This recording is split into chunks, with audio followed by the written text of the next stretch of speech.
Hello, Hello. and welcome to the podcast that we podcast. Yeah. Well, welcome to Dancing for Architecture, guys. I'm Ryan, I am Malachi.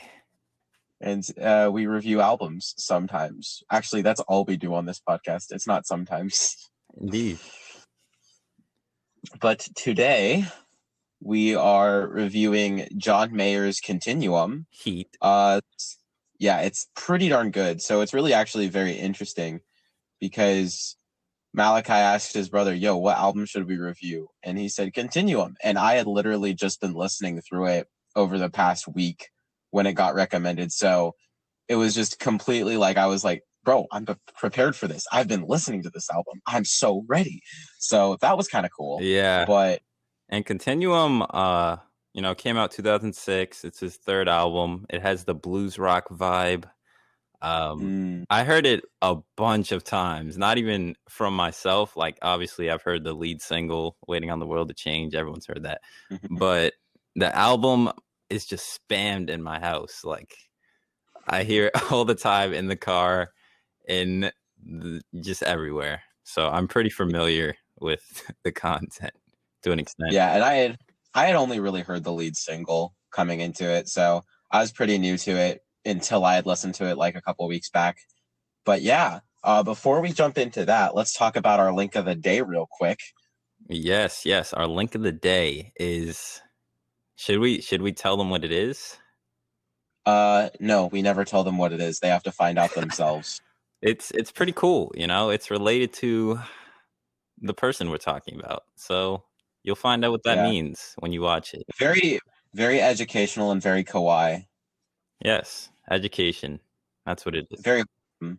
And as a little bit of a hint, we've featured him on another link of the day. So yep. This is the second time that this man's is getting on link of the day. So he's doing a good job. That's all we're gonna say is he's doing a good job. But yes, Continuum. Let's just jump right into it. All right. So let's talk about overall just sort of strengths of the album.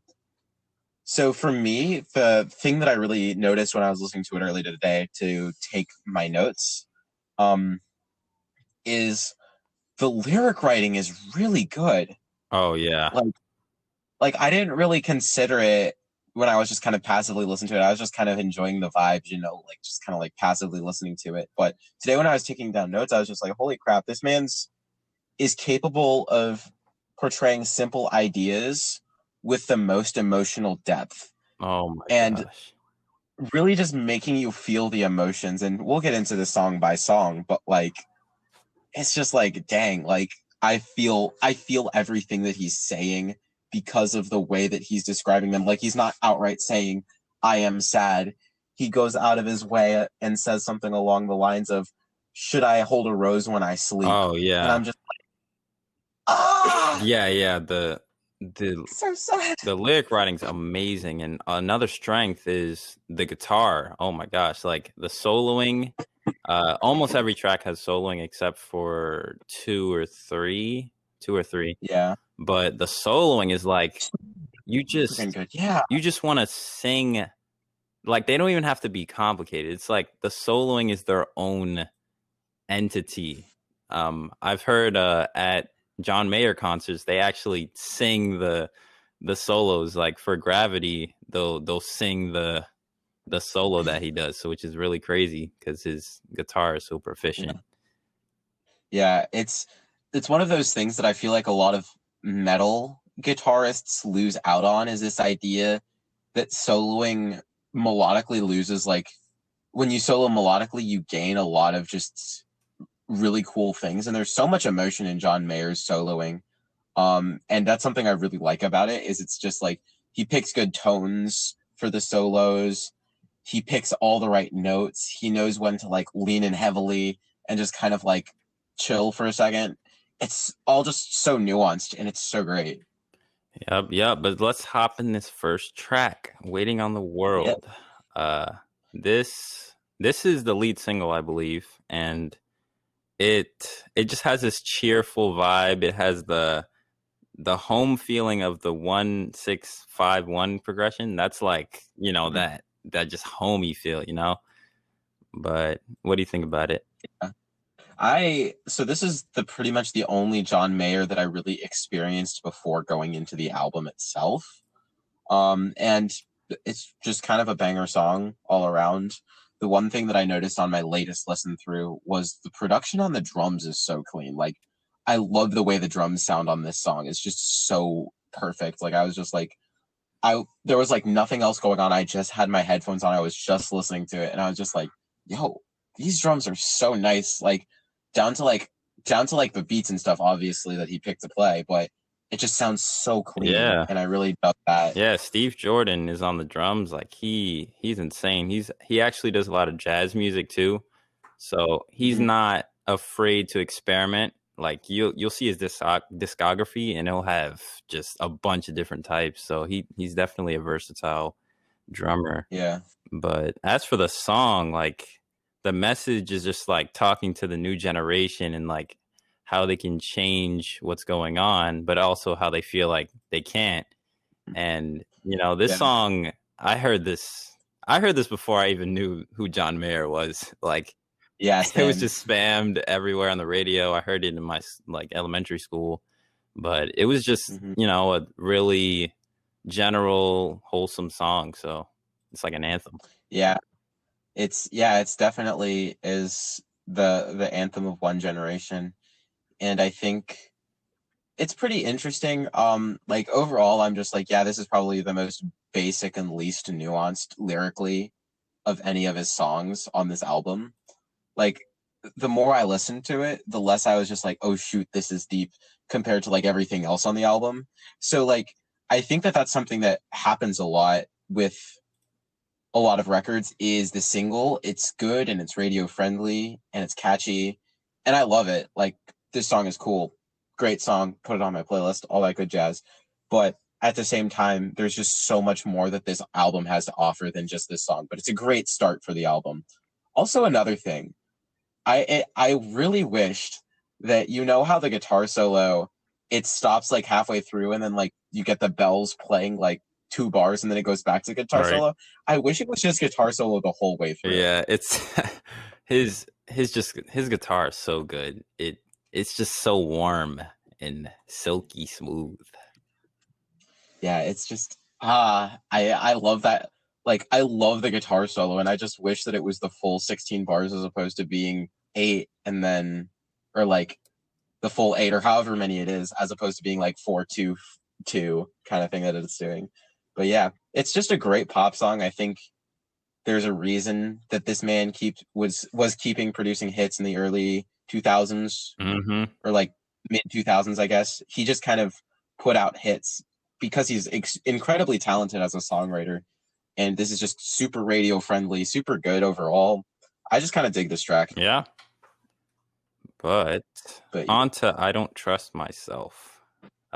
So this one, it brings back the blues rock aesthetic. It's super, you know, chill. The song's about just the ups and downs of relationships. A lot of them, the songs on the album cover relational things. But yeah, that's actually something I wanted to talk about as another strength. I forgot to mention it when we were talking about the album as a whole. This track, I feel like, starts off a huge story that goes across the album, where you can just kind of trace one particular love story throughout the whole thing, where you go with like, I don't trust myself with loving you. And then I think it kind of skips over Gravity. I feel like that's a little bit different, or maybe that's retrospective. And then it goes to Slow Dancing in a Burning Room. Man. Then it goes into Dreaming with a Broken Heart, and then In Repair. And then it ends with I'll Find Another You. And it's just like a really overall just kind of a sad, melancholy love story, where it just kind of ends with like, yeah, that's love. Guess I'll try again. Right. And even with this song in particular, it's like, okay, I know how this relationship's going to go. And it's like we both know, but we're just going to do it and then it's going to fail. Like, it's like the inevitability that he's talking about. Yeah. And that idea, who do you love, me or the thought of me? That lyric always stuck out to me. I think it's something that it can be easy for me when I'm crushing on someone or whatever to just be more in love with the thought of someone as opposed to like actually the Right. person. It's just I'm like, yo, dang, this person's great. But it's just like more the thought of them, especially when it's like I'm not in contact with them very often, like in person, where it's like more over text or whatever. I'm just like, yo, like that's something that it's very easy for me to feel. So like I resonated with that. I was just like, oh shoot, that's kind of Yeah, crazy, bro. it's definitely much easier to love the thought of somebody when you can't see them. So that's all you have is the Yeah. thought of them and how you imagine they sent the message. But yeah. Yeah, and like how you imagine the person as a whole, like it's like you can have like a much higher expectation of a person in your head, and that's how you can picture them. And then when bumps come up in a relationship, you're just like, oh shoot, bumps came up. How do we deal with this? I don't expect you to act this Yes, way. you were supposed to be the You know, perfect non you're supposed to be perfect all the time. right. But yeah, so that track is good. But can we talk about the solo on Oh this one? man. I think I so like when I was just kind of listening through the album casually, my brain just kind of skipped over the guitar solos. But on the latest listen, I was just like geeking so hard at the guitar solo. It was just like, ooh, It's so it's like easy. his solos have arcs to them. It's like, okay, it starts off like, okay, what's gonna happen? And then it's like, okay, it goes high. It's so hard to explain in words, but it's he Yeah, just has mastered that art of telling a yeah, story with solos.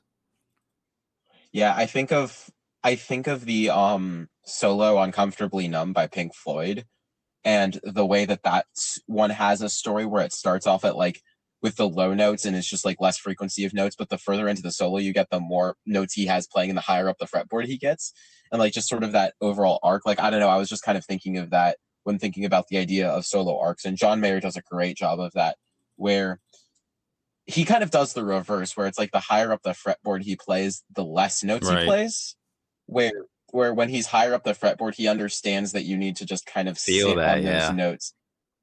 And as opposed to building intensity like it does in the guitar solo for Comfortably Numb, it instead like detracts from intensity because he wants this to be a chill album. So it's like they're really cool guitar solos, but like they're not intense in any way. It's just super easy to listen to and it's super just tasty. Yep. But on to Belief. This is actually the track that every time I listen to the album, I always forget is there. But Hmm. and that's interesting because when I went back, I was like, oh, this is kind of good. And just the Yeah. premise of the whole thing is just the power of beliefs and how they, they're usually unchanging and what they can do. Yeah. This is actually a super interesting track because like when you listen to it, like initially you're like, okay, he's talking about how belief is just kind of a thing that everyone has, and it's an armor that protects you from like harmful ideas or whatever. Like that's the general impression I got listening to it the first time. But on closer listen, it seems like he's talking about belief in general isn't necessarily good. It because like at the end of the song, I think he says, "Who can bury a bunch of hungry children or Yeah. something?" And we can, and it's just like this idea that belief, when placed in something that's wrong, can be just as destructive as it can be good if it's placed in something good. And I think that that's a really cool idea because like a lot of people are like, believe in yourself, believe in yourself, believe in your convictions. But this is saying the thing that's very hard to say, that it's not just important to have convictions, it's important to have convictions in the right thing. And I'm like, dang, that's so Yeah. sick. And even near the end where he's saying, we're never going to win the world. We're never going to stop the world, stop the war. And if belief is what we're fighting for. So like if we're fighting for people to believe instead of like, unity and love, that's kind of what he's talking about of like, okay, this is why this is still reciprocating and keep going with the war and all that. Yeah, was this during the stuff going on in Afghanistan, if I Yeah, recall this might have correctly? been, this was like, I don't know when he wrote this, but this was early 2000s. So it might be around 9/11, like after. So where it was like more like the United States was fighting for an ideology as opposed to like for any particular reason. Because with World War II, it made sense, right? There were injustices being carried out against people where it's like, we can't stand for this. And with the Cold War, it's a little bit more of the whole ideology thing. But it's like a little bit less so because like Stalin still killed people. But in Afghanistan, it was like, okay, it's just kind of easier to wage war on an ideology, like the war on terror type thing. So I think that this is a very good modern war protest song, but it was done very creatively. Like it wasn't like, okay, I'm just going to say war is bad. I'm going to attack the very reason why this specific war is bad. So that's super interesting. It definitely contrasts the approach that Pink Floyd took to it when they did Us and Them, where they kind of talked, well, Pink Floyd also kind of talked about the heart of it of, okay, this is the opposition. And this kind of took the approach of, okay, the belief behind it that's motivating it is what pushes it. So that was interesting. Yeah. I can't believe it. We've mentioned Pink Floyd twice, and this is the Pink Floyd record. But the guitar solo on this is also really cool. I feel like we have to talk about the guitar solo every time. I get major like Jimi Hendrix / Jimmy Page vibes from this guitar solo. Sure.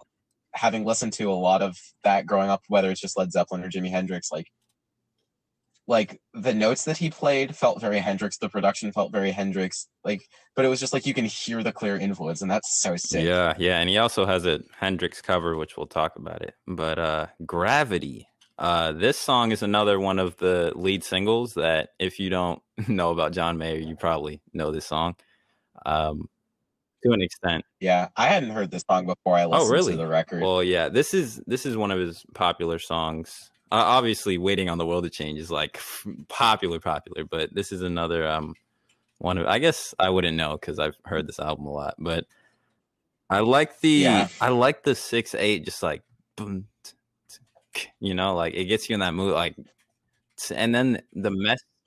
Yeah, I was just like thinking of like Ed Sheeran the whole time. I was just like, oh wait, this is like Ed Sheeran is literally just budget John Mayer. Yeah.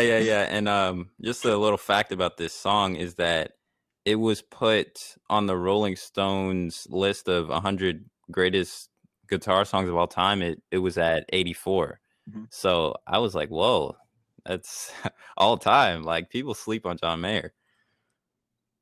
Yeah. Yeah, no, this song is great. Like, I think in the chorus is really, really cool. At the end of the chorus, he goes minor 1 to flat 6/7 to the 5/7, and I'm just that chord progression just sounds so nice, and I'm just like, I'm gonna have to steal that because it's just so sick. But I think this solo is one of the most singable solos on the album. Like, you know, we talked about how his solos are just like so accessible and singable, but this one is like like,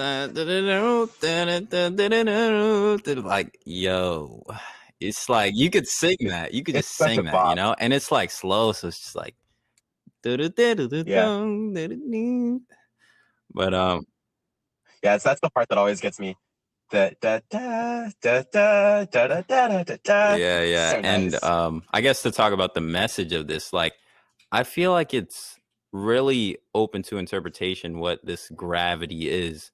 And I like how, you know, the play on words with like, okay, gravity's working against me, which, you know, it's physically working against you, but it's like, okay, what could be those gravities in our lives, like the pressures? And I think specifically here, he's talking about, you know, the pressures of being famous. He talked about it at a concert, but like how he can thinking twice as much is twice as good, and, you know, get growing in that way. But what'd you think of the message? I actually got something completely different than you.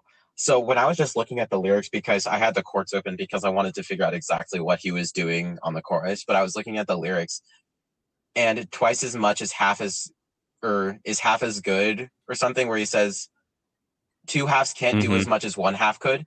I kind of interpreted the whole song as being about cheating on someone, where it's like wanting more, or like wanting more than one person is not twice as much, isn't twice as good. Having two people that you're trying to please isn't as good. So that's kind of where my mind went when I was just kind of reading the lyrics, and I was just like, dang, this is a super interesting way to talk about this, because it's like, I don't feel like there's a lot of songs that talk about that idea of I cheated on someone and I feel bad about it.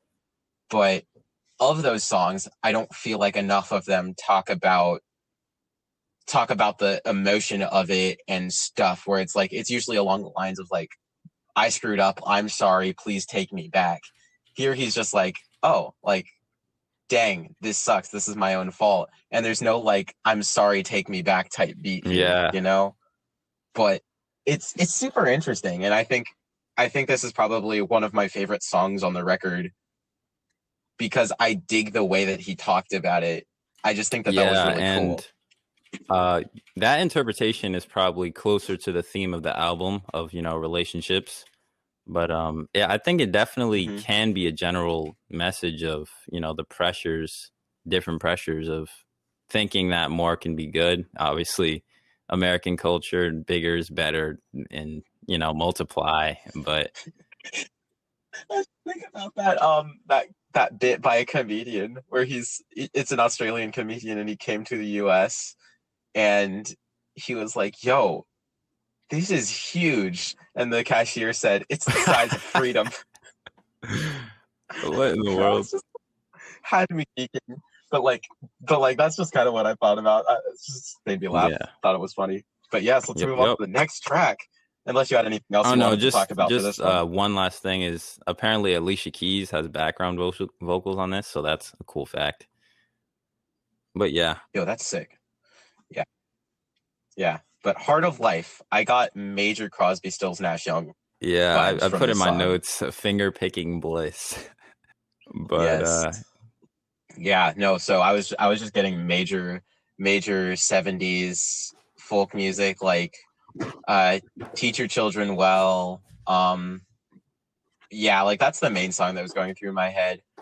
But it's again, like, it's clear to see his influence, but he takes it and does really cool things with it. He doesn't make it exclusively, I'm copying this person. He takes it and makes it his own.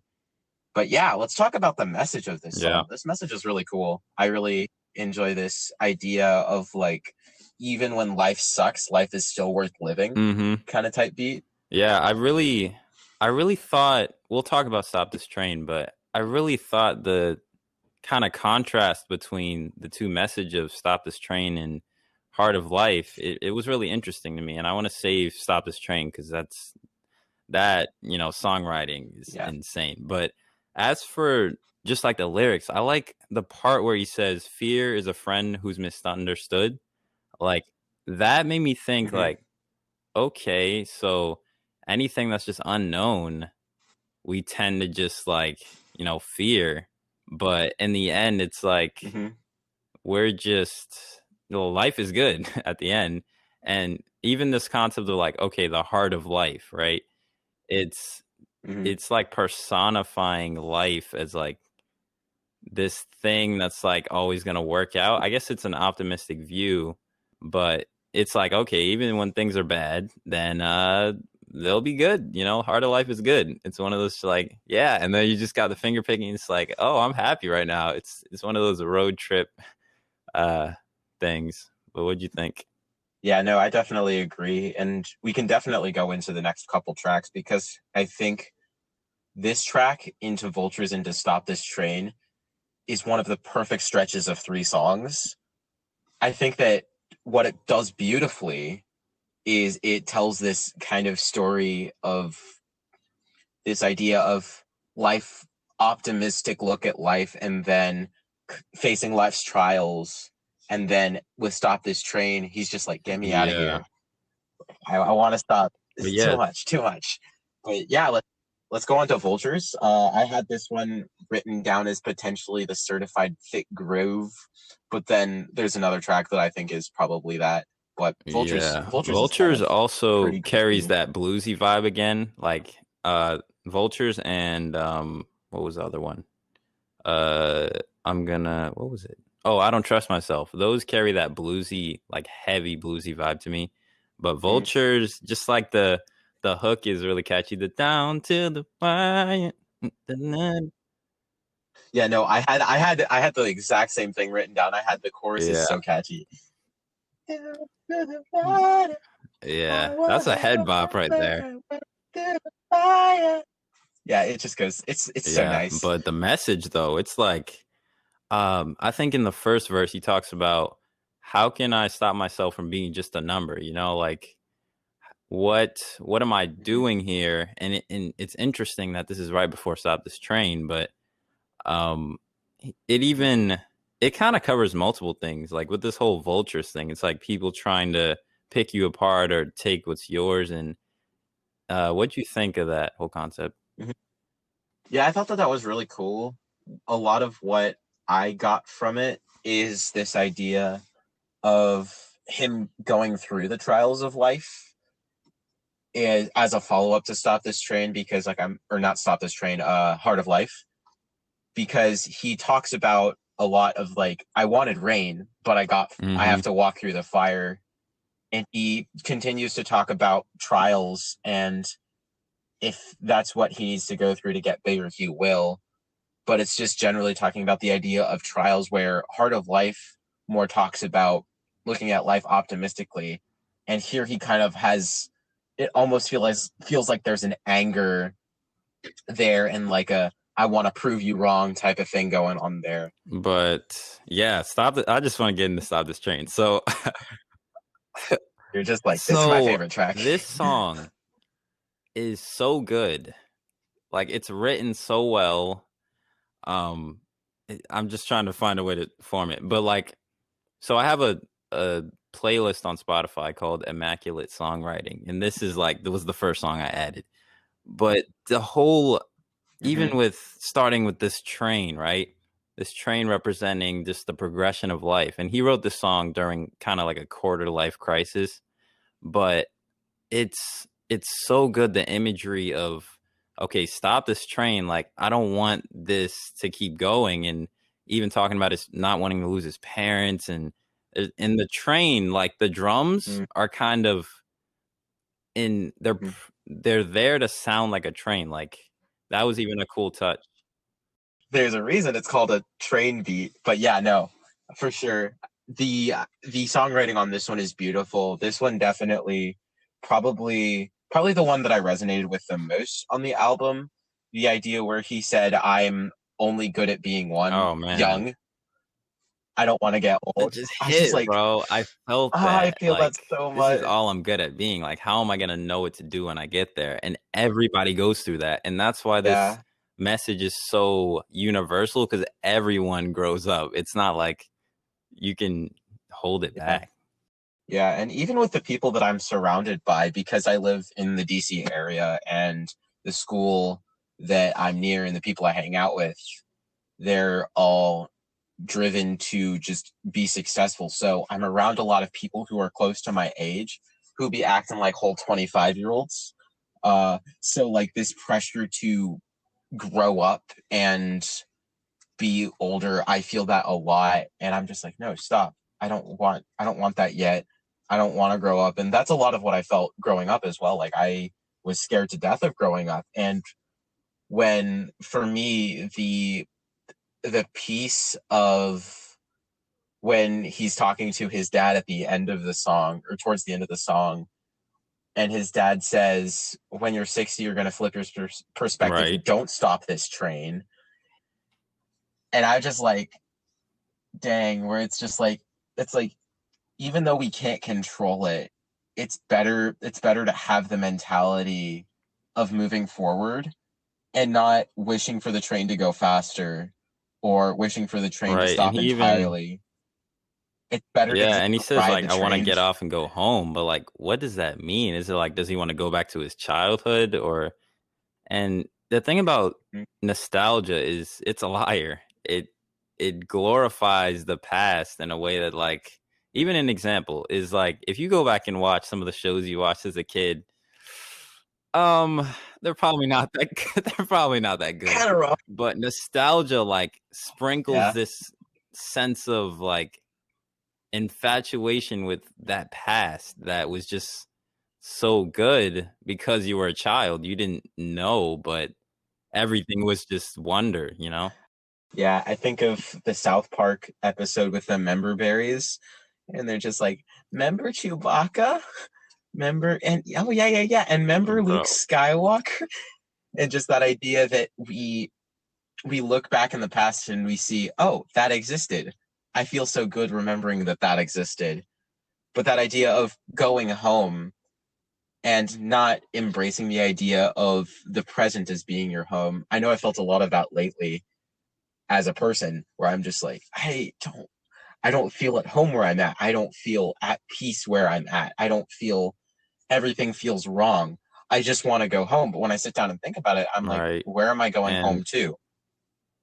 And yeah, it just forces you to move forward. So I really like this song. It's like my initial way of handling growing up is like just to not think about the responsibilities and just like, what if I just keep going and try to perpetuate this childhood thing? But it's like after a while, things are gonna come whether you're ready for them or not. So it's like, are you ready to start working and are you ready to start driving? It's gonna have to happen because you're gonna have to adult. And it's like you either get dropped into it or you prepare yourself. So yeah, everyone handles growing up different. Yeah.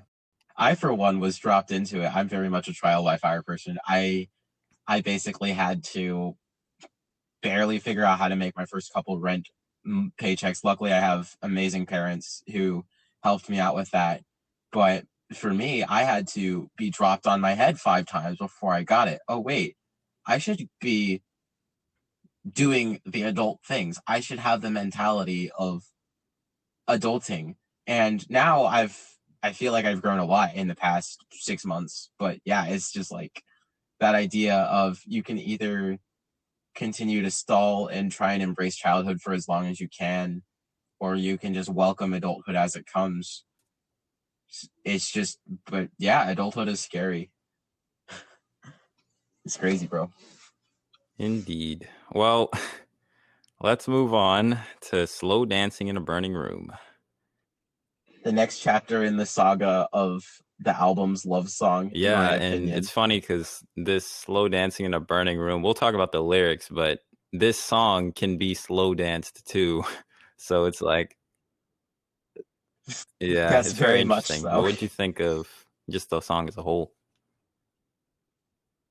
The song as a whole, oh my gosh, it's so, this song is just so nice as far as like melody goes and chorus goes, and it's just super, I love the way that he builds intensity throughout the whole song.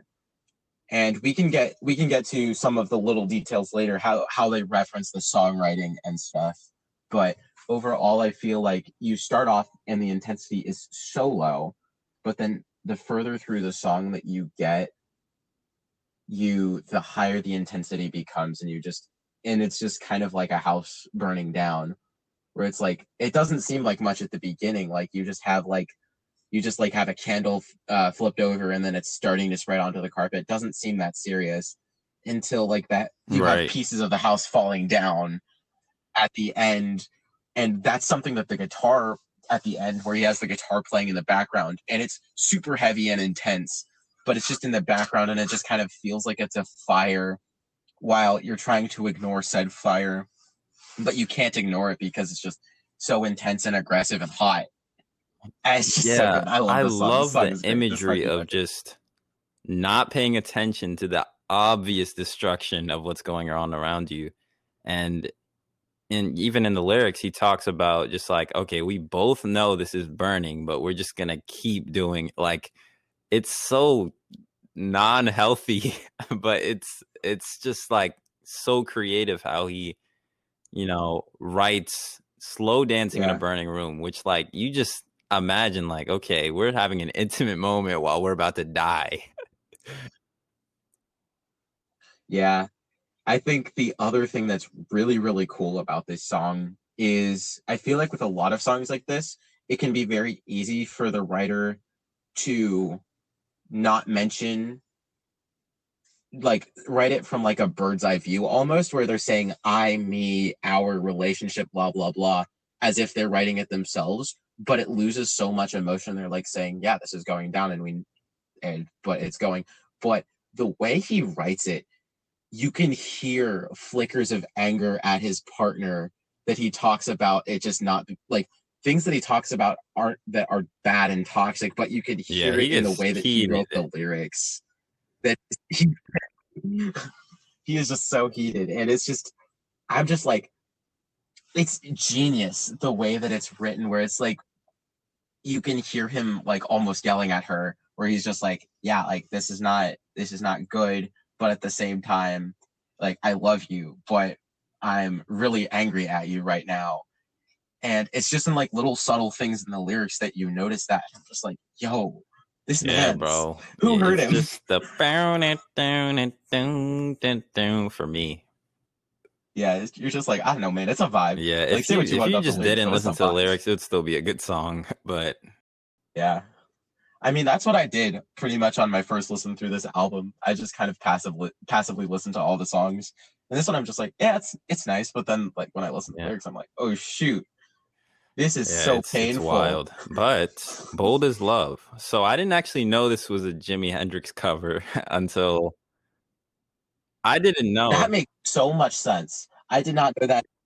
But when you said he has a Hendrix cover on here, I was Yeah, like, oh, yeah. I know I exactly which didn't track that didn't is. know. And then I was like, wait a minute. And when I was looking at lyrics and stuff, they had no annotations, and then they said, "Oh, written by Jimi Hendrix." I'm like, "What?" And the writing is like it was different than his writing style, and I was like, "Okay, this makes sense why this is Jimi Hendrix." And then I listened to the original. I was like, "Okay, yeah, Yeah. Yeah. I'm going to go listen to that after the podcast because now I'm interested.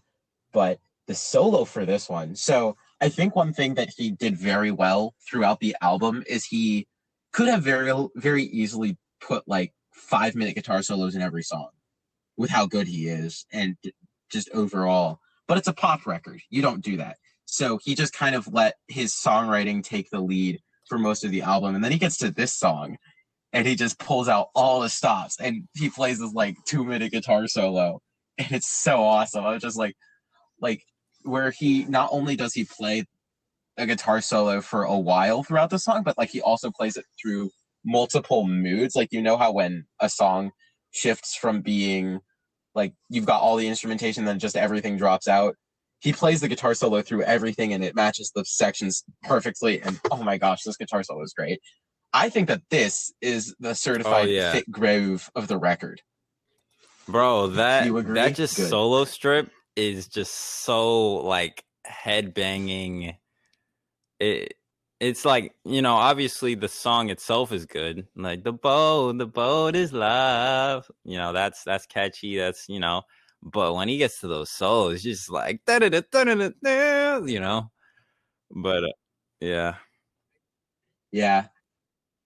I did really enjoy the chord progression on the chorus here, where it could very easily go to the minor six after he says love, but I think it goes to the major six if I recall correctly. But it's just so nice. I love the chord progression here. It's so aggressive and dare it I is say it, very bold as bold. love. But continuing on to Dreaming with a Love Broken indeed. Heart. So this one has a different vibe to it. It starts off with a piano instead of, you know, with the classic guitar stuff. But it's like this dreamy piano. It's like the dun dun dun dun dun dun dun, and it's like this just sad song. Yeah. This track is the perfect like start to the end of the sort of the love story that's been told throughout the whole album, where it's just like at the beginning he's like, we know that this is gonna burn, but we don't really care. This is burning, but we're acting like we don't care, but we both really do care. And then now we get to this where it's just like after, and he's just like, I really want this to work out, and I wanted this to work out, but you abandoned ship and you're gone, and now I can only really dream of you. And I'm just like, dang. And this is where the lyric set came. Do I have Yeah, to and it's fall asleep like with the roses in my imagery of, hand? okay, after you make up with someone, you give them a rose or whatever, but it's like I'm falling asleep with this rose, so I just have to dream of you with the rose in my hand. And I'm like, wow, that's powerful. Yeah, that idea where it's like, I want to give it to you, but I only see you in my dreams, so therefore I have to fall asleep with roses in my hand. But then he says, I can't because you're gone. And the fact of him just saying that, it was always implied, but when he actually says it, Yeah, that's and just such a sad moment in the that song. gone, And it's it's like so just the emotional. walking bass line down. It's just like dung dung dung dung dung, like it's just falling, you know. So, and also the lyric where it's like dreaming with a broken heart and waking up is the hardest part. Like that imagery of just like, okay, I'm dreaming and I'm just terribly sad in this dream, but it's hard to wake up. Like I'm like, yo, who hurt you, bro? Who hurt you? It gives me major there's an Eagles song. What's it called? The Best of My Love by the Eagles, where uh Don Henley talks about this idea of we both see it falling apart, and it's the love is practically gone, but when he's asleep he's gonna give her the best of his love, Yeah, and I'm just like, it's something, so bro. sad. But on to In Repair. So something interesting Mhm. about this was actually made in one day. So I saw the video for the making of it, and so Steve Jordan was there, Charlie Hunter, who is an 8-string guitar player, which is pretty rare back then, and who else was there? And then I think Pino Palladino. But seeing the process, like they just they had the timestamps and everything, so they came in and they're just like, okay, I guess we'll make something. And then John put this like pedal on there that sounded like an organ, and that's where you get like the I'm in. What was it? It was the burn, burn, burn, na, na, na, and it like has that organ feel. And then they just started adding to it. It was crazy how fast the process was, but that adds even more to the song. But what'd you think of it? Yeah, this was a track that I didn't get many notes for it. It was just kind of a good song all around, but the one thing that I will note is it very well takes what was in Dreaming with a Broken Heart and follows up on that story of where he says I think he said, I don't know if I'm quite ready. Like he in essence he says, I'm not ready to jump back into a relationship yet because he still needs time to repair. And I'm just like, dang, that's super real, where it's just like there's that time of pain where at this point he's accepted that the relationship is gone, whereas in Dreaming with a Broken Heart he's still holding on to it, and here he's just like, it's gone now, I just gotta Yeah, and even this repair concept my of heart, being a constant work in progress, like I'm not together, but I'm getting there type thing. Mm-hmm. That's really cool. Yeah, no, for sure. I feel that quite a bit as a person. I'm constantly seeing ways I'm screwing up and constantly trying to hold myself to a way higher standard that I'm ready to live up to. But definitely that idea of I'm getting there. Like I'm not there Yeah, yet. That's really really powerful. yeah, Dang, I the really resonate with this writing album as a whole. is Like I'm just not crazy, and realizing even that. just This album's like good. the concept of in repair is that everybody is in repair. So everyone has been where everyone has been. Like that sounds weird, but it's everyone is in a different place, but we're all in a work in progress. So that's also really cool of like when it comes to just living, the older people were where you are at, and then it's just cycles. And that's kind of what we see on Stop This Train. It's just everyone hops on the train, gets off, but we're all just like here together, which is pretty cool. Yeah. Now let's talk about the last track. My Bro, favorite it's like a Christmas song 50s on the ballad, album. bro. So the reason I said that it's a Christmas song is I don't know if you're familiar with that Eagles song, I have Baby not Come Home for heard of that. Christmas. It's the song "Bells Will Be Oh yeah, yeah, yeah, yeah, Ringing." yeah. The sad, sad news.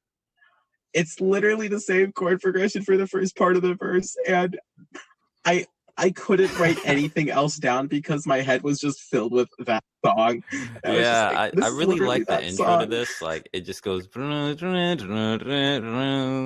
then it has like that 50s ballad, you know.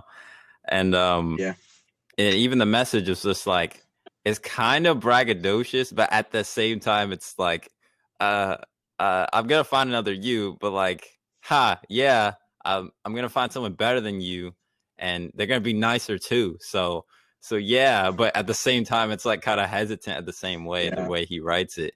So it's like I want you to be jealous, yeah, yeah. yeah. Definitely has that energy where it's like, I'm gonna find another you, very much accepting the relationship is over, but still carrying a lot of those toxic qualities Yeah. that probably brought the relationship down in the first place. And it's just like loops back around, and you could just play this album on repeat, where it's just you just get that story over and over again. And each time it's like each time through the relationship, it's just like, oh shoot, this is still not good. It's like maybe you're the problem kind of type beat. And I think he kind of realizes that throughout the album, which is kind of cool. Like this idea of like at the beginning where he's like, I don't trust myself with loving you, where eventually he's gonna learn the lesson, right? Eventually he's gonna, like within repair, he's like constantly learning and growing as a person. But yeah, I just kind of random storyline Yeah, kind and of I cool think thing, in I terms of guess. the narrative of the album, Waiting on the World to Change and Bold as Love, I think, are the most kind of escapes from the narrative. Like Waiting on the World to Change is just like, you know, general. I think that was just a singly type, you know, thing. I don't think it was supposed to go in with the narrative. And Yeah, then Bold as Love was a cover, but there were still really good songs. But I think for the narrative, yeah. you know, those other 10 tracks are just like Hmm. super solid with the continuum of the album. Yeah. You just said the continuum. Yes. You're funny because you said the name of the album. I actually kind of disagree with that. Like obviously with Bold as Love, it's a cover, so yeah, I agree with that. But I think that there's almost like a second narrative you can kind of track through the album where you get Waiting on the World to Change, Belief, uh And Vultures. Gravity, and like the heart of, yeah, Vultures. Actually, I'd say the Heart of Life, Vultures, and Stop This Train, like kind of like those tracks just kind of all work together, of like this idea of seeing, I see what's wrong with the world. And when you have like when you have Vultures in mixed in with those, I talked about how it really beautifully just kind of bridges between Heart of Life and Stop This Train. It kind of ties all of those tracks together as like this idea of seeing what's wrong with the world and being introspective about yourself as well. And again, this can tie into In Repair. So this whole album just kind of comes together, even though kind of like life, where it's like life isn't just always one story. You have different things going on at any given time. So although you can very clearly trace like the love story, Yeah, he everything else definitely ties talks back into about the it. love So I thing, think but that's cool. then, you know, world issues like war and belief and change. So that was interesting how he blended those in. But as a whole, I enjoy this album. You know, it Yeah. has things that can be listened to. Like all of them are listenable. The chord progressions aren't inaccessible. They're super general, and it's like the soloing's great. The lyric writing is immaculate. And yeah. Oh yeah, for sure. I definitely feel like when it comes to lyric writing, or yeah, lyric writing, songwriters can either err on the side of trying too hard to form something that is a poetic way of saying something, where it's just like, I'm trying to be deep and metaphorical and stuff. And then on the other end, Right. you get a lot of Bruce Springsteen's discography, where it's just written, you're just stringing words together so that they sound good together. But this album just beautifully finds the middle, where you have these great rhymes but also these just like beautiful metaphors for certain things where it's just like everything about the lyric writing is super good down to every single bit, and it's just so sick. But that is Continuum. Mm-hmm. Yeah, this album overall a banger out of 10, I'd say, probably. It definitely did very well what it set out to do. It is a fabulous pop record. It is just overall, I think I myself haven't given pop enough credit in my own personal music listening. I haven't listened to a whole lot of pop. So just listening to this early mid 2000s pop record, this is what pop is all about. It's just this album right here. This kind of stuff. That's what makes pop good. And so if anyone has recommendations for like not necessarily stuff similar to this, but of stuff definitely of this quality, send some good songwriting, bro. I like looking at lyrics and the way they paint words with the backdrop of the track. So yeah, for sure. But yes, that was our in-depth analysis of this album. Thank you guys for tuning in. Be sure to subscribe to the YouTubes. And if you're listening to us on Spotify or whatever, be sure to give us a follow. Yes, sir. Yeah. John Mayer, like he do be like, well, I think that's good.